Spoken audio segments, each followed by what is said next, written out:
Hello everyone, నేను మీ మానస. అందరూ ఎలా ఉన్నారు? అందరికీ గుడ్ మార్నింగ్ అండి. లాస్ట్ క్లాస్లో మనము 7th క్లాస్ తెలుగులో 9th లెసన్ గురించి డిస్కస్ చేసుకున్నాము. లెసన్ని అలాగే టెక్స్చువల్ గ్రామర్ని క్లియర్గా ఎక్స్ప్లెయిన్ చేస్తున్నాం కదా. సో ఈ రోజు క్లాస్లో ఏంటంటే దాని తర్వాత లెసన్ 10th లెసన్ గురించి ప్రియమిత్రునికి అనే లెసన్ని సేమ్ అలాగే లెసన్ అలాగే టెక్స్చువల్ గ్రామర్ని కూడా క్లియర్గా ఎక్స్ప్లెయిన్ చేసుకోబోతున్నాము. ఈ వీడియో కనుక ఎవరైనా ఫస్ట్ టైం చూస్తున్నట్లయితే ప్రీవియస్గా ఆల్రెడీ నేను 6th class Telugu text book మొత్తం లెసన్స్ అండ్ టెక్స్చువల్ గ్రామర్ని ఎక్కడా మిస్ చేయకుండా నీట్గా ఎక్స్ప్లెయిన్ చేశానండి. అలాగే 7th క్లాస్ తెలుగులో కూడా 9 లెసన్స్ని క్లియర్గా ఎక్స్ప్లెయిన్ చేయడం జరిగింది. టెక్స్చువల్ గ్రామర్తో సహా నీట్గా ఎక్స్ప్లెయిన్ చేసేస్తున్నాను. ఆ వీడియోస్కి సంబంధించిన లింక్స్ అనేవి డిస్క్రిప్షన్లో ఇస్తాను, ఒకసారి వెళ్ళి చూసేసేయండి. వీడియోస్ కనుక మీకు నచ్చినట్లయితే లైక్ చేయండి, అలాగే మీకు యూస్ఫుల్ అనిపిస్తే షేర్ చేయండి. ఇలాంటి యూస్ఫుల్ కంటెంట్ వీడియోస్ ప్రతిదీ మీకు నోటిఫికేషన్ రావాలి అంటే మన ఛానల్ని అయితే సబ్స్క్రైబ్ చేసుకోండి. మనమైతే ఇంకా లేట్ చేయకుండా మన టాపిక్లోకి వెళ్ళిపోదాం. వచ్చేయండి. టాపిక్లోకి వచ్చేసినట్టయితే ఇవాళ మనం డిస్కస్ చేసుకుంటుంది 7th క్లాస్ తెలుగులో 10th లెసన్ ప్రియమిత్రునికి అనే లెసన్ని ఇవాళ మనం డిస్కస్ చేసుకుంటున్నాం. ఫస్ట్ మన పాఠం యొక్క ప్రక్రియ ఇతివృత్తం చూద్దాము. మన పాఠం యొక్క ప్రక్రియ వచ్చేసి లేఖకి సంబంధించింది ఈ ప్రక్రియ. ఇతివృత్తం మానవీయ విలువలు. ఈ ప్రక్రియ లేఖ, ఇది ఒకరు తన ఫ్రెండ్కి రాసిన లేఖ అనమాట. సో అదే దాని ప్రక్రియ, పాఠం యొక్క ప్రక్రియ. ఇంకా పాఠం యొక్క ఉద్దేశంలోకి వెళ్దాం. వ్యక్తులు సంస్థల మధ్య సమాచారాన్ని పరస్పరం పంచుకోవడానికి ఉపయోగించే సాధనాలు లేఖలు. వ్యక్తులు సంస్థల మధ్య సమాచారాన్ని పరస్పరం పంచుకోవడానికి ఉపయోగించే సాధనాలు ఏంటివి? లేఖలు. వీటి ద్వారా వ్యక్తుల పరిచయాలు, సంబంధాలు, అభిప్రాయాలు, సమకాలీన సమాజ జీవనం ఇలాంటివి తెలుస్తాయి. లేఖల ద్వారా ఏమేమి తెలుస్తాయి? వ్యక్తుల పరిచయాలు, సంబంధాలు, అభిప్రాయాలు, సమకాలీన సమాజ జీవనం ఇలాంటివన్నీ తెలుస్తాయి. ప్రముఖులు రాసిన లేఖల్లో సాహిత్య విలువలు ఉంటాయి. ఇవేంటి? నార్మల్గా అయితే అదే ప్రముఖులు రాసిన లేఖల్లో సాహిత్య విలువలు ఉంటాయి. అలాంటి లక్షణాలు కలిగిన లేఖని ఉదాహరణగా పరిచయం చేయడమే ఈ పాఠం యొక్క ఉద్దేశం. నార్మల్గా లేఖలు అయితే ఇదిగోండి పైన చెప్పుకున్న ఈ వీటి కోసం ఉపయోగిస్తాం. కానీ ప్రముఖులు రాసిన లేఖల్లో ఈ సాహిత్య విలువలు ఉంటాయి. ఆ సాహిత్య విలువలు, ఆ లక్షణాలని కలిగిన లేఖని ఉదాహరణగా పరిచయం చేయడమే ఈ పాఠం యొక్క ఉద్దేశం. ఇంకా మన పాఠం రచయిత పరిచయంలోకి వెళ్ళిపోదాం. ప్రియమిత్రునికి పాఠం రచయిత ఎవరు అంటే డాక్టర్ సూర్యదేవర సంజీవదేవ్. ఈయన ప్రియమిత్రునికి అనే పాఠానికి రచయిత, కవి. ఈయన ఆయన ఫ్రెండ్కి రాశాడనమాట లేఖ. ఈయన సంజీవదేవ్ రాసిన లేఖని ఇప్పుడు మనకి ఉదాహరణగా ఇక్కడ చూపించారు. ఫస్ట్ ఈయన గురించి చూద్దాం, రచయిత పరిచయం గురించి చూద్దాం. ఈయన సూర్యదేవర సంజీవదేవ్ గుంటూరు జిల్లా మంగళగిరి తెనాలికి మధ్యలో తుమ్మపూడి అని ఉంటుంది, అక్కడ పుట్టాడు ఈయన. గుంటూరు జిల్లాలో మంగళగిరికి తెనాలికి మధ్యలో తుమ్మపూడి అనే ఊరు ఉంటుంది, ఆ ఊర్లో పుడతాడు ఈయన. ఈయన కవి, రచయిత, తత్వవేత్త, చిత్రకారుడు కూడా. ఈయన కవి, రచయిత, తత్వవేత్త, అలాగే చిత్రకారుడు కూడా. ఈయన రాసిన రచనలు చూద్దాం, చూడండి. తెగిన జ్ఞాపకాలు, రసరేఖ, దీప్తిధార, కాంతిమయి, రూపారూపాలు. ఇవి డాక్టర్ సూర్యదేవర సంజీవదేవ్ గారి రచనలు. ఏమిటి? తెగిన జ్ఞాపకాలు, రసరేఖ, దీప్తిధార, కాంతిమయి, రూపారూపాలు. ఇలాంటి రచనలు చేస్తాడనమాట. ఇవన్నీ ఆయన రచనలు. ఇంకా ఆయన 14 భాషలు చదవగలరు, రాయగలరు. ఎన్ని భాషలు? 14 భాషలు చదవగలరు, అలాగే రాయగలరు. ప్రస్తుత పాఠ్యభాగం లేఖల్లో సంజీవదేవ్ రచనలో ఉంది. ప్రజెంట్ తీసుకున్న ప్రియమిత్రునికి అనే పాఠం అనేది, ఈ లేఖ అనేది లేఖల్లో సంజీవదేవ్ అనే ఈయన రచనలో నుంచి తీసుకోబడిన ఒక పార్ట్ అనమాట. ఇది దీనికి సంబంధించిన ఇంపార్టెంట్ అని ఇక్కడ నోట్ చేస్తాను, చూడండి. ఇది చూడండి, ప్రజెంట్ లెసన్ అనేది లేఖల్లో సంజీవదేవ్ నుంచి తీసుకోబడింది. ఆ రచనలు తెగిన జ్ఞాపకాలు, కాంతిమయి, దీప్తిధార, రసరేఖ, రూపారూపాలు. ఇంకా అయినా 14 భాషలు చదవగలరు, రాయగలరు కూడా. మన పాఠం యొక్క ప్రక్రియ ఏమో లేఖ, ఇతివృత్తం మానవీయ విలువలు. ఇంకా మన పాఠంలోకి వెళ్ళిపోదాం. ప్రియమిత్రునికి అనే ఈ లేఖని సూర్యదేవర సంజీవదేవ్ గారు, చూడండి, సంజీవదేవ్ గారు ఎవరికి రాశారు అంటే వాళ్ళ మిత్రుడు నారాయణరాజు గారికి రాస్తారు. సంజీవదేవ్ గారు నారాయణరాజు గారికి రాసిన ఉత్తరమే ఈ పాఠం. అందులో ఏముందో చూద్దాం, చూడండి. తుమ్మపూడి నుంచి రాశారు ఈయన. ప్రియమిత్రుడు శ్రీ నారాయణరాజు గారికి నమస్సులు. మీరు అత్యంత అనురాగంతో రాసిన ఉత్తరం చదువుకొని మీ సోదరి సులోచన నేను కూడా అమితంగా సంతోషించితిమి. సులోచన ఈవిడ సంజీవదేవ్ గారి వైఫ్. నేను అంటే ఇక్కడ ఆయన సంజీవదేవ్ గారు. సులోచన నేను అమితంగా సంతోషించాము. ఆమె మీకు మా అక్కగారికి తన నమస్కారములు తెలపమంటున్నది. అలాగే నేను కూడా, మేమిద్దరము మీకు అంటే నారాయణరాజు గారికి, మీకు మా అక్కగారికి అంటే ఈయన వైఫ్, మీ ఇద్దరికి మా నమస్కారాలు తెలుపుతున్నాము అని చెప్తున్నాడు. మీరు మీ సోదరిని చూశారు కానీ నేను మా సోదరిని ఇంకనూ చూడలేదు. ఆయనేమో ఆయన సోదరి అంటే వీళ్ళ వైఫ్ సులోచన. మీరు మీ సోదరిని సులోచనని చూశారు కానీ నేను మీ వైఫ్ మా అక్కని మా సోదరిని ఇంకా చూడలేదు అని చెప్తున్నాడు. అవునండి, ఆ రాత్రి మీ రాక మీకెంత ఆనందం కలిగించిందో నాకు అంతకంటే మించిన ఆనందం కలిగించింది. మనమంతా ఏనాడో ఎంతో సుదూరపు దిగంతాలలో ఏదో అస్పష్టమైన స్వప్నలోకంలో ఇదివరకే కలుసుకున్నట్లు అనుభూతి చెందాను నేను. దిగంతాలు అంటే దిక్కుల చివర అని, స్వప్నం అంటే కళ, నిద్ర అని. ఆ రోజు మీరు మా ఇంటికి వచ్చినప్పుడు, మా దగ్గరకు వచ్చినప్పుడు మీకు ఎంత ఆనందం వేసిందో నాకు అంతకంటే ఎక్కువ ఆనందం వేసిందండి. మనము ఇప్పుడు కాకుండా ఇంతకు మునిపే ఎప్పుడో కలుసుకున్నట్టు అనిపించింది నాకు, అలా అనుభూతి చెందాను నేను అని చెప్తున్నాడు. మైత్రి, ప్రేమ, నిస్వార్థం ఉన్న మానవులంతా ఎంత దూరాన ఉన్నా కూడా చాలా దగ్గరలోని వారే. వారు ఏ వయసు వారైనప్పటికీ ఒకే వయసు వారు. వారు ఏ వర్ణానికి చెందినా ఒకే వర్ణం వారు. వారు ఏ దేశానికి చెందినా ఒకే దేశానికి చెందినవారు. కులతత్వాలు, జాతి భేదాలు మనమంతా దూరం. అలాంటి వాటికి, కులతత్వాలు, జాతి భేదాలకు మనమంతా దూరం. మైత్రి, ప్రేమ, నిస్వార్థం ఉన్న మానవులు వాళ్ళు ఎంత దూరం ఉన్నా సరే వాళ్ళు దగ్గరలాగే అనిపిస్తారు. వయసుల భేదాలు వాళ్ళకి పనికిరావు. అంటే వాళ్ళ మధ్య వయసుల భేదాలు ఉన్నా కూడా అవి పట్టించుకోరు. అలాగే వర్ణ భేదం పట్టించుకోరు, జాతి భేదం పట్టించుకోరు, దేశాల భేదం ఉన్నా కూడా అవేం పట్టించుకోరు. మైత్రి, ప్రేమ, నిస్వార్థం అనేది ఇంపార్టెంట్ అని చెప్తున్నాడు. అలాగే కులతత్వాలకి, జాతి భేదాలకి మనమందరం దూరం అని చెప్తున్నాడు. ఆ రాత్రి మన ఇంటి వద్ద మేము ఆపాలను చూసి మీ కార్యక్రమం విని మేము వెళ్ళనిచ్చితమే. ఆ రోజు మీరు మా ఇంటికి వచ్చినప్పుడు మా ఇంటి దగ్గర మిమ్మల్ని ఆపాలనుకున్నాను, కానీ మీరు చెప్పిన కార్యక్రమం విని మీ పని గురించి చెప్పారు కదా, దాన్ని విని మేము వెళ్ళనిచ్చాము అని చెప్తున్నారు. మానవుని ఆత్మకు మానవుని మనసు ప్రతిబింబం, మానవుని మనసుకు మానవుని ముఖాకృతి ప్రతిబింబం. ఏం చెప్తున్నాడు? మానవుని ఆత్మకేమో మానవుని మనసు ప్రతిబింబం, మానవుని మనస్సుకు మానవుని ముఖాకృతి ప్రతిబింబం. అందుకనే సామాన్యంగా ముఖం చూడగానే అంతరాత్మ తేజం తెలిసిపోతుంది. తేజం అంటే ప్రకాశం. ముఖం చూడగానే అందుకే వాళ్ళ అంతరాత్మకు సంబంధించిన విషయం అనేది తెలిసిపోతుంది అని చెప్తున్నారు. ఎక్కువ మంది మానవుల్లో సుఖాల కంటే బాధలే ఎక్కువ. ఇప్పుడున్న మానవుల్లో ఎక్కువ మందిలో సుఖాల కంటే వాళ్ళకి బాధలే ఎక్కువ ఉన్నాయి. మానవుని బాధల నుంచి, శోకాల నుంచి, దిగుళ్ళు, చింతల నుంచి తప్పించి ఆనందం వైపు మరలించడానికి అనేకమైన లలిత కళలు ఉన్నాయి. ఏమేంటి? మానవుని బాధల నుంచి, శోకాల నుంచి, దిగులు, చింతల నుంచి తప్పించి ఆనందం వైపు మరలించడానికి అనేకమైన లలిత కళలు ఉన్నాయి. లలిత కళలు 5 ఇవి. ఏవేంటి అవి? సాహిత్యం, సంగీతం, నృత్యం, శిల్పం, చిత్రలేఖనం, ఇలాంటి లలిత కళలన్నీ అందుకే ఉన్నాయి అని చెప్తున్నాడు. ఏ కళ మానవుని బాధను తాత్కాలికంగా అయినా తొలగించి ఆనందాన్ని ప్రసాదించజాలదో ఆ కళ మాత్రమే అవుతుంది. అంటే ఈ కళల్లో ఏ కళ అయితే మానవుని బాధను తొలగించకుండా ఆనందాన్ని ప్రసాదించకుండా ఉంటుందో అలాంటి కళ కేవలం కళగానే మిగిలిపోతుంది, కళ మాత్రమే అవుతుంది అది అని చెప్తున్నాడు. కళలు అనేవి మనకి శోకాల నుంచి, దిగుల నుంచి మనల్ని విముక్తి చేసి మనకి ఆనందం కలిగించాలి. అలాంటి కళలే నిజమైన కళలు. అలా చేయని కళ మాత్రమే అవుతుంది అని చెప్తున్నాడు. మానవుడు ఆనందజీవి. ఆనందం లేకపోయిన తర్వాత ఎంత సంపాదన ఉన్నా, విద్య ఉన్నా, కీర్తున్నా అవన్నీ ఎండమావులే. నా జీవితంలో సంకల్పించుకున్న కొన్ని కార్యాలలో ఇంతవరకు నెరవేర్చిన వాటికంటే నెరవేర్చవలసినవే భవిష్యత్తులో ఎక్కువగా ఉన్నాయి. సకాలంలో అన్ని కాకపోయినా కొన్నైనా సఫలం కాగలవని ఆశిస్తాను. అంటే కొన్నైనా వాటిలో సక్సెస్ అవుతాయని, విజయం సాధిస్తానని ఆశిస్తున్నాను. సఫలం కాకపోయినా కూడా నేను నిరుత్సాహపడను, నిరాశ చెందను, విచారించను. కార్యాచరణ మాత్రమే ప్రధానం, కానీ సఫలతలు, విఫలతలు సమానమే. సఫలత, విఫలత ఇవి 2 వ్యతిరేక పదాలు. మనం చేసే పని ప్రధానం, కానీ అది విజయం పొందిందా, అపజయం కలిగిందా అనేది నేను పట్టించుకోను. అవి 2 ఒకటే నాకు అని చెప్తున్నాడు. ఇవన్నీ చెప్పింది ఎవరు? సంజీవదేవ్ గారు. ఈ ఉత్తరం సంజీవదేవ్ గారు నారాయణరాజు గారికి రాశారు. తర్వాత చూద్దాం. ఇది ఆయన రాసిన ఒరిజినల్ లేఖ. అది మనకేం అర్థం కావట్లేదు, అందుకని వాళ్ళు దీన్ని క్లియర్గా ఇక్కడ ఇలా ఇచ్చారు. తర్వాత చూస్తే ఇవి చేయండి. అవగాహన, ప్రతిస్పందన. ఇక్కడ చూడండి, కింది గద్యం ఇచ్చి దాన్ని చదివి ప్రశ్నలకు జవాబులు రాయమంటున్నారు. గార్గి మహాపండితురాలే కాక బ్రహ్మజ్ఞానం గల మహావిజ్ఞాని. ఎవరు ఈవిడ? గార్గి. మనము వేద విద్య దగ్గర చెప్పుకున్నాం. గార్గి, మైత్రేయ, అపాల, లోపముద్ర వీళ్ళందరూ అప్పట్లో వేదకాలంలో వేద విద్యను అభ్యసించిన మహిళలు అనేసి. ఆవిడ మహాపండితురాలే కాక బ్రహ్మజ్ఞానం గల మహావిజ్ఞాని కూడా.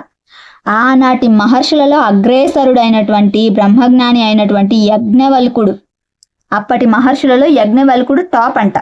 అగ్రేసరుడు అలాగే బ్రహ్మజ్ఞాని అయిన యజ్ఞవల్కుడితో పలుసార్లు వాద ప్రతివాదనలు చేసిన మహాపండితురాలు గార్గి. పురుషులతో పాటు ఉపనయనం చేసుకొని యజ్ఞోపవీతాన్ని ధరించి శాస్త్ర చర్చలు చేసిన విదూషీమణి.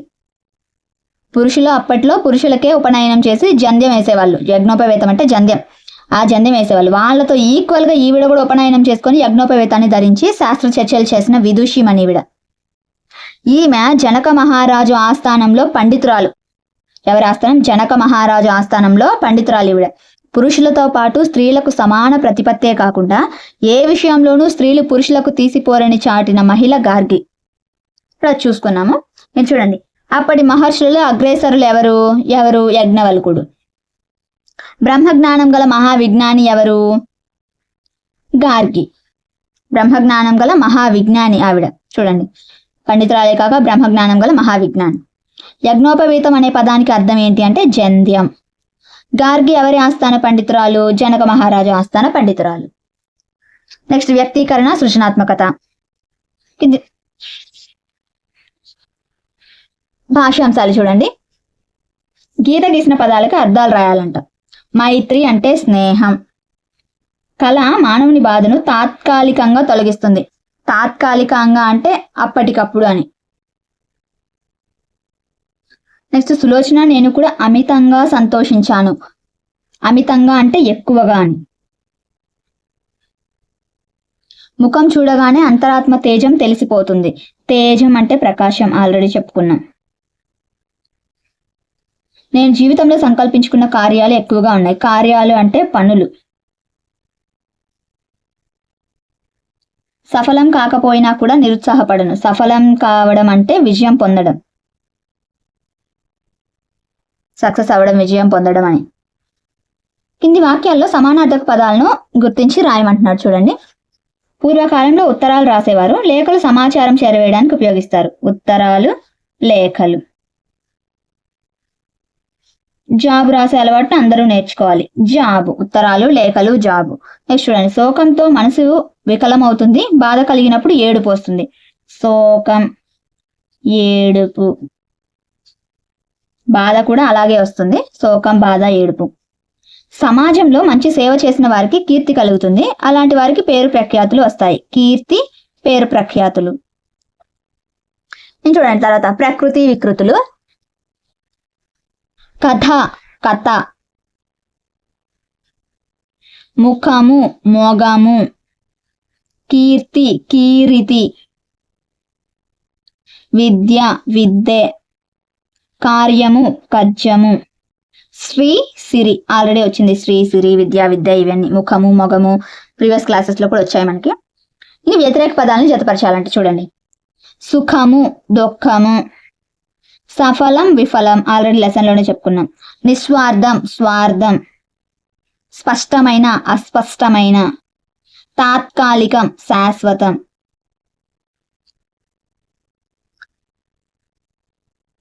కింద చూడండి. ఈ కింది వరుసల్లో సంబంధం లేని పదాన్ని గుర్తించి సున్నా చుట్టాలి. అంటే వేరుగా ఉన్నదానికి సున్నా చుట్టమంటున్నాడు. వీణ, మధ్యలో, ఫిడేలు, తంబూర. మధ్యల. దీన్ని రెండు చేతులతో వాయిస్తాం అన్నమాట. దుఃఖం, బాధ, ఉత్సాహం, ఏడుపు. ఉత్సాహం. నాట్యం, చిత్రలేఖనం, సంగీతం, కబడ్డీ. కబడ్డీ. ఇవన్నీ లలిత కళలు, అది కబడ్డీ ఆట. కవిత, చరిత్ర, పాట, పద్యం. చరిత్ర. ఓకే. నెక్స్ట్ చూసుకుంటే కింద ఇచ్చిన పట్టికను గమనించండి. పొడుపు కథలకు సంబంధించి వాటిలో పదాలు ఉన్నాయి. వాటిని ఆధారంగా ఇచ్చిన ప్రశ్నలకు జవాబులు రాయమంటున్నారు. అక్కా చెల్లెళ్ళు ఏడుస్తారు, అయితే దగ్గరకు చేరలేరు. ఎవరు? కళ్ళు. 60 కన్నుల పులి వచ్చి ఏట్లో నీళ్లు తాగింది. 60 కన్నుల పులి అంట. వల అది. మూత తెరిస్తే ముత్యాల పేరు. దంతాలు.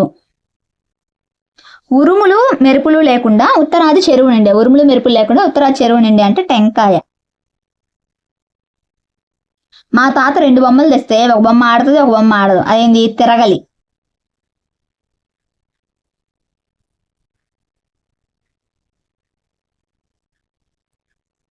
ఇల్లు వాకిల్లో కదులుతూ ఉంటుంది, వెళ్ళి చూడబోతే తలుపు మూసుకుంటుంది.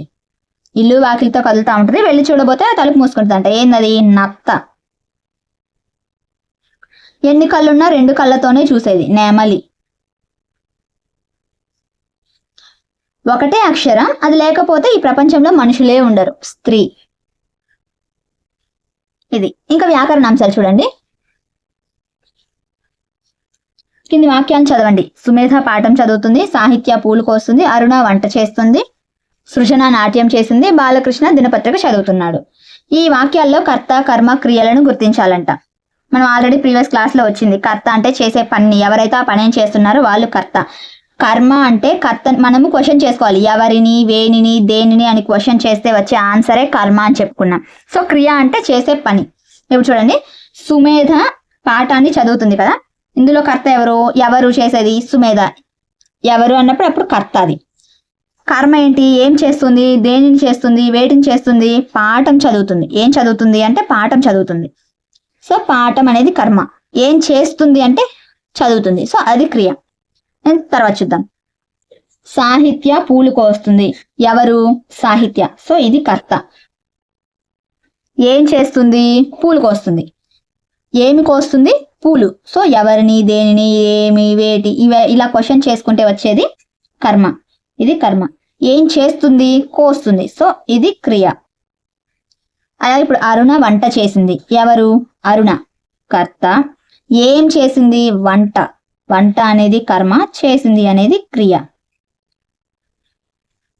నెక్స్ట్ సృజన నాట్యం చేసింది. ఎవరు? సృజన. కర్త. ఏం చేసింది? నాట్యం. కర్మ. చేసింది క్రియ. బాలకృష్ణ దినపత్రిక చదువుతున్నాడు. చదువుతున్నాడు అంటే క్రియ. ఎవరు? బాలకృష్ణ. ఇది కర్త. ఏం చదువుతున్నాడు? దినపత్రిక. ఇది కర్మ. సో కర్త కర్మ క్రియలన్నింటినీ మనం చేసేసాం. పై ఉదాహరణల్లో కర్త కర్మ క్రియ 3 ఉన్నాయి. వీటన్నిటిలో ఇలా అవి 3 ఉంటే కర్త కర్మ క్రియ ఉన్న వాటిని సంపూర్ణమైన అర్థాన్ని ఇస్తాయి. ఇవి ఇలా ఉన్న వాటిని ఇలా సంపూర్ణ అర్థాన్ని ఇస్తే దాన్నే వాక్యం అంటారు. అర్థమైంది కదా? కర్త కర్మ క్రియతో సంపూర్ణ అర్థాన్ని ఇచ్చేదాన్ని వాక్యం అంటారు. ఓకే. ఎడాగమ సంధి గురించి ఇచ్చారు చూడండి. వేసవి ఎండ తాపాన్ని కలిగిస్తుంది. రవి స్నేహితుడు పుస్తకాలు ఇంటికి వచ్చి ఇచ్చినాడు. మాయమ్మ నాకు అన్నం పెట్టింది. మా అయ్య నిన్న విజయవాడకి వెళ్ళాడు. మా ఇల్లు మమతల పొదరిల్లు. ఈ గీత గీసిన పదాలను విడదీయాలంట. వేసవి ఎండ ఆల్రెడీ విడదీసిచ్చారు. వేసవి ఎండ ఇది ఆల్రెడీ నిన్న క్లాస్ లో కూడా వచ్చింది. వేసవి ఎండ అనేది. వచ్చి ఇచ్చాడు. వచ్చి ఇచ్చాడు. ఈలలో ఈ. మాయమ్మ. మా ప్లస్ అమ్మ. మాయయ్య. మా ప్లస్ అయ్య. మా ఇల్లు. మా ప్లస్ ఇల్లు. వీటిని అయితే విడదీసేసాం. ఇంకా ఇవన్నీ ఎడాగమ సంధి రూపాలు. చూద్దాం చూడండి. సంధి సూత్రం ఇచ్చాడు ఇక్కడ. పై ఉదాహరణల్లో పూర్వస్వరంగా ఆ ఉంది. ఇది ఎగ్జాంపుల్ ఇక్కడ రాసుకుందాము. ఊరక పేపర్ ఆడ తిప్పుతాం. వేసవి ఎండ అనేది దానికి ఇచ్చాడు. చూద్దాం. వేసవి ప్లస్ ఎండ. ఇక్కడ చూస్తే ఇది పూర్వపదం, ఇది పరపదం. ఇది పూర్వస్వరం, ఇది పరస్వరం. చూస్తే వీలో ప్లస్ ఈ. ఇది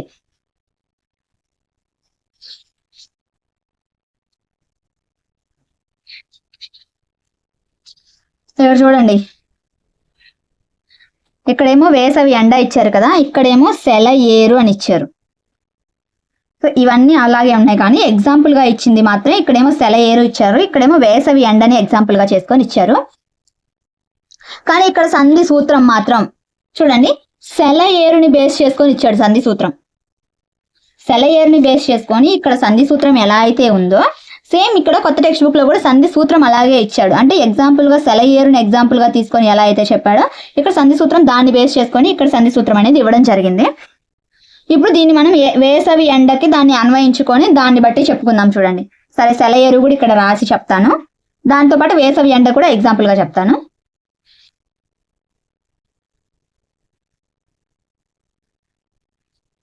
సెల ఏరు ఇచ్చారు, సెల ప్లస్ ఏరు, ఇది పాత దాంట్లో ఇచ్చిన ఎగ్జాంపుల్. దాన్ని బేస్ చేసుకొని ఇక్కడ సంధించాను అనమాట. నేను చూసాను ఏంది ఇక్కడ ఆ పూర్వస్వరంగా ఆ ఉంది అంటే ఆ ఎక్కడుంది, ఈ ఉంది కదా అని తర్వాత పాత టెక్స్ట్ బుక్ లో చూస్తే ఓకే సెలయేరు అని ఉంది ఎగ్జాంపుల్.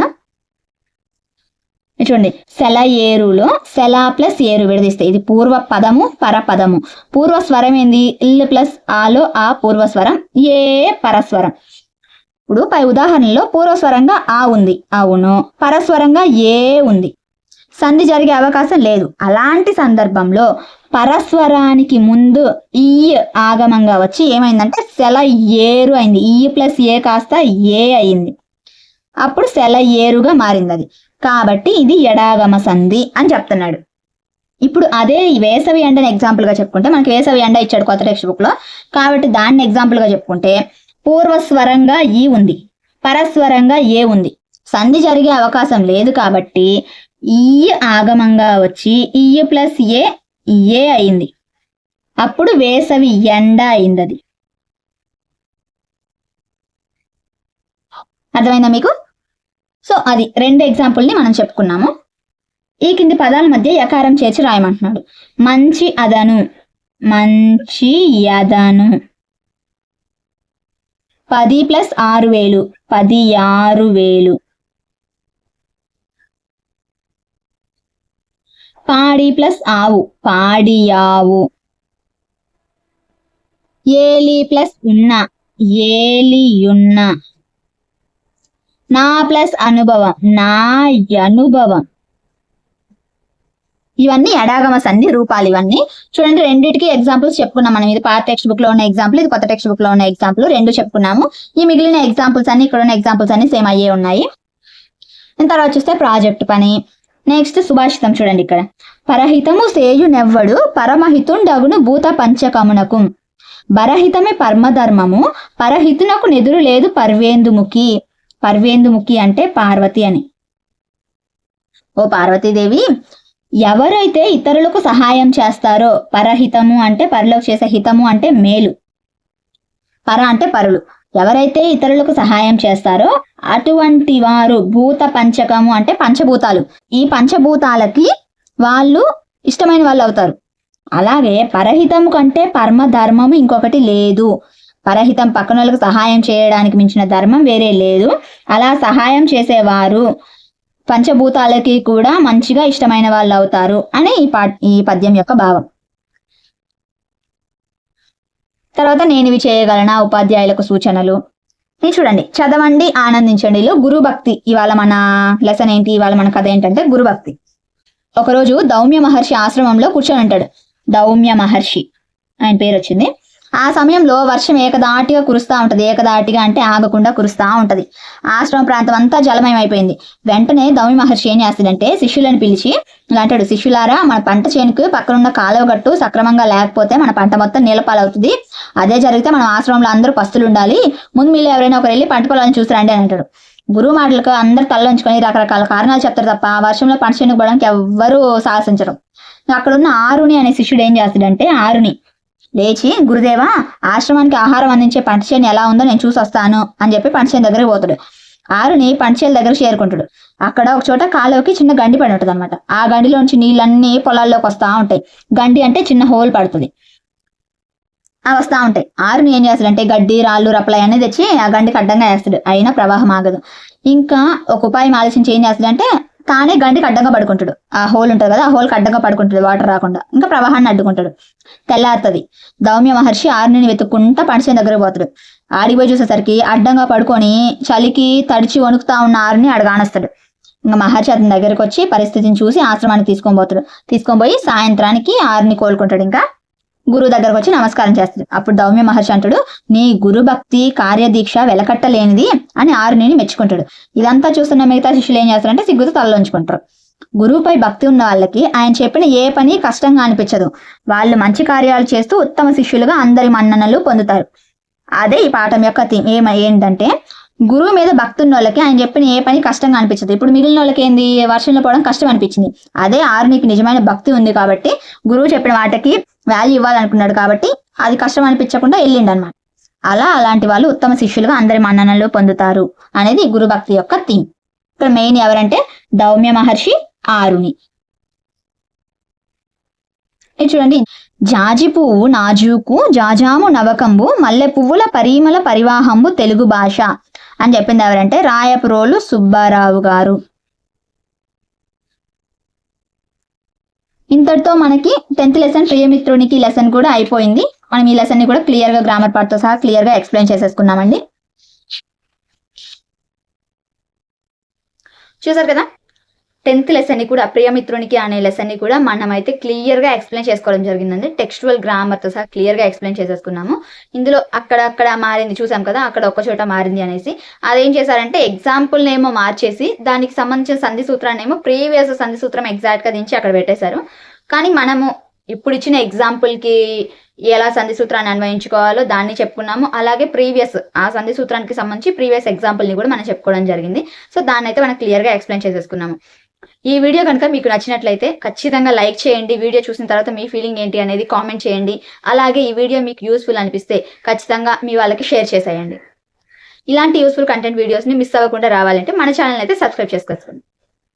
బాయ్ అండి, మళ్ళీ రేపటి క్లాస్లో కలుస్తాను.